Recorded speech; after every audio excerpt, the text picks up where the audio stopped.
Hi, my name's Alvin Crosby. I've been invited here today by Nahaya to talk to you about water. Now, I've been researching water for about 20 odd years now, so I have a fair understanding of what holds water together. What I have discovered is it's the most mysterious of all substances on the earth. First of all, I'd like to cover basic water chemistry. Now, we all perceive water as H2O, but in actual fact it's far from it. And the reason why I say that is because that it's made up of hydrogen and oxygen in various forms. Now, if we look at the hydrogen side of it, there are three isotopes of hydrogen. We have protium, deuterium and tritium. Now, protium's abundant around us. In the air we breathe, the water we drink. It's the most common element of hydrogen in drinking water. So let's move on to the oxygen. And the oxygen exists in six stable forms. Oxygen 16, 18, 17, and I believe 19, and they've also discovered 20 and 22. So we'll stay with the six. Now when we mix those two together in a matrix, we get a 3:6 matrix. So that gives us 18 forms of water. Now if you can visualize that H1, which is protium, H2, which is deuterium, and H3, which is tritium. Now let's look at what deuterium is. Deuterium is what makes up heavy water. Now, heavy water is found in small concentrations in lake waters, in the sea, and in rainwater, up to 200 parts per million. The third isotope, which is tritium, is found in parts per billion and is very rare. However, the rareness of tritium enables us today to determine the ages of wines, for example, and various other liquids such as spring waters that come from deep within the earth. We can age them. So bearing in mind that we have H1, 2 and 3, and we have the oxygen isotopes which I've mentioned before, the simple H2O molecule can have an H1 and an H3 and any one of the O's. Now that's significant because the human body can't process very well heavy water. And when I say that, this leads to what we call hydration. Now someone who drinks heavy water unwittingly wouldn't know any difference between say tap water and heavy water, and therefore the cells would not allow the H2 hydrogen ion into it. So it would simply just close the doors and dry up, shrivel up, and the person would die within days. Tritium, drinking tritium would have much the same effect on the human body.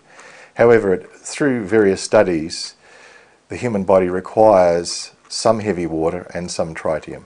Now, for example, ordinary tap water has 200 parts per million of heavy water in it naturally anyway, because in New Zealand we drink generally rainwater. So the higher altitudes where the cosmic rays bombard the water molecule and fragments it, deuterium and tritium is produced quite naturally in our upper atmosphere. Whereas spring waters have less of that. So you could say spring waters are better to drink just for that reason only. Now, if we go back to that matrix, apart from the 18 stable waters, we have what's called hydroxyl ions. Now the hydroxyl ions are made up of the oxygen isotopes as well, the six that we spoke about, and also the hydrogen ions. So we have various combinations there as well. And let's not forget the free ions, which are oxygen and hydrogen once again. Now if we add all those up, we get 35 stable waters. And that kind of changes our perspective on what water is all about. Now what I'm talking about here is pure water. In other words, there are no minerals attached to the water molecule at this point.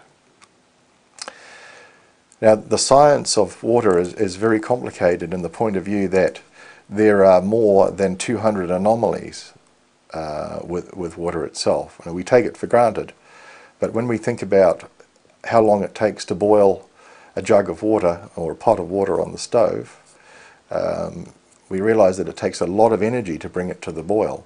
Now that's an unusual state for hydrogen and oxygen in that combination. Hydrogen and oxygen is the most abundant of all substances in the universe. And of course the Hubble telescope have taught us, I suppose, that water is not just something we find on planet Earth. It's found throughout the universe. That we know that for a fact. Of course, water sustains all life. Without water, we have no life. So the Creator has created something very, very special. And I would say that's the reason why water doesn't come apart very easily.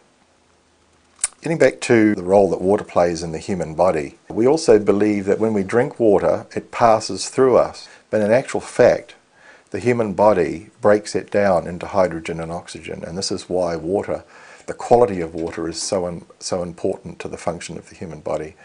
The water is broken down by the energy which is in the human body, and then it attaches to substances, elements in the body, various pollutants, good and bad, and then reforms and then recreates water inside in the bladder is where it finally winds up, and then goes out as a pollutant.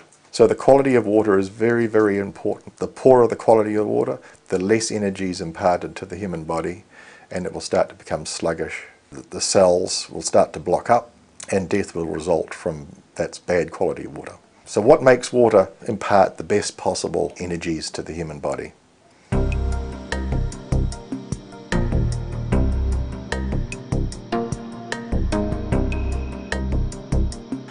The various qualities of water that are therapeutic to the human body are those waters which are created in most natural environments, such as spring water, mountain stream water. And the reasons why is because of the intrinsic charge that builds up, that nature induces through various forms. Flow, there's the geomagnetic field of the earth, and you have your cosmic influences as well, from sun, moon, and further afield. These are all imparted into water through its flow, and we've all noticed how water flows. It doesn't like flowing in a straight line. It likes to move in a more like a snake-like fashion. And this is mainly due to the geomagnetic influences, which are counter in relation to the Earth's rotation. The flow is at right angles to that flow.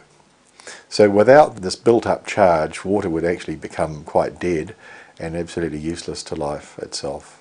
One process that is imparted into water is the electrical charge, which we call ionization. This adds energy to the water. And the electrical charge is built up by minerals which are dissolved in the water initially, and these charges are built up just like little torch batteries. Now, how does that affect the human body? Well, when we take water into the body, either by drinking it, these little microscopic charges are then transferred into the cells, and thus recharges various organs and keeps us in the state of the alive feeling that we all love to have. The other way is to impart it into the body artificially, and the way we do that is by polarizing water with two charges, positive and negative.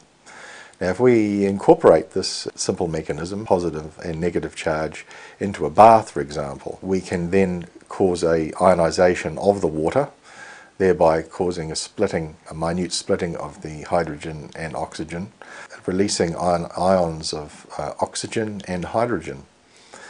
Now, by doing that, the human body will absorb high quantities of oxygen into the bloodstream, which has a tremendous effect on the properties in the blood, oxidizing impurities and also adding the life charge to the bioenergetic system. The hydrogen ions also have an effect on the cells, and the hydrogen ions relate to the body's pH, and also, as I said before, what we call hydroxyl ions. And the hydrogen actually has a higher role to play in maintaining the life force within the cells, and maintains the electron transport mechanism at the cell wall, and thereby maintaining the quality of water within the cell itself, so that the cell actually breathes. Now, it was once said that if we could maintain the purity of water within the cell would actually live forever, and I think that's been done at a laboratory level. The name Linus Pauling comes to mind there, for those of you who'd like to research that further.